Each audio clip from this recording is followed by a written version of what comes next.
Alors déjà parce que j'en avais envie, j'étais passionnée par le sujet de la transition environnementale et tous les métiers de Serfim autour des travaux publics et de l'environnement avaient beaucoup de sens pour ça.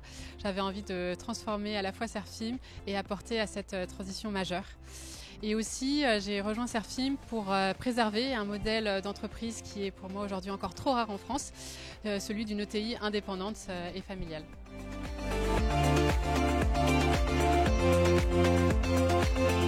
En tant que toute jeune dirigeante, mon plus gros challenge, ça a été, à peine 2 mois après avoir été nommée directrice générale, de vivre une pandémie mondiale où on a connu l'activité partielle, quelque chose que je pensais honnêtement jamais connaître de toute ma carrière chez Serfim.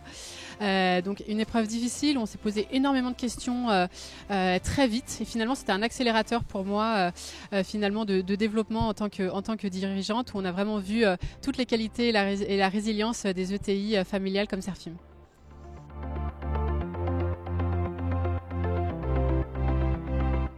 Le meilleur conseil que m'a donné mon prédécesseur, en l'occurrence mon père, c'était pas tout à fait un conseil, mais c'était une phrase qui m'a pas mal marquée. C'était la seule chose qui était mieux avant, c'est qu'on était plus jeunes. Donc n'écoute finalement pas trop tout ce qu'on va dire sur Serfim a changé, voilà, ça va être différent.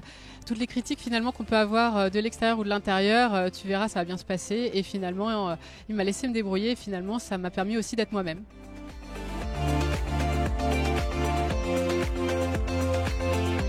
Alors le conseil que je donnerais à quelqu'un qui veut se lancer dans l'aventure ETI, je dirais d'être soi-même. Ça m'a vraiment fait du bien, en l'occurrence personnellement, d'assumer mes engagements et notamment mon engagement pour le climat. Et finalement, de rejoindre des collectifs qui nous donnent envie d'avancer. Et je pense honnêtement, ça fait toute la différence quand on est nous-mêmes.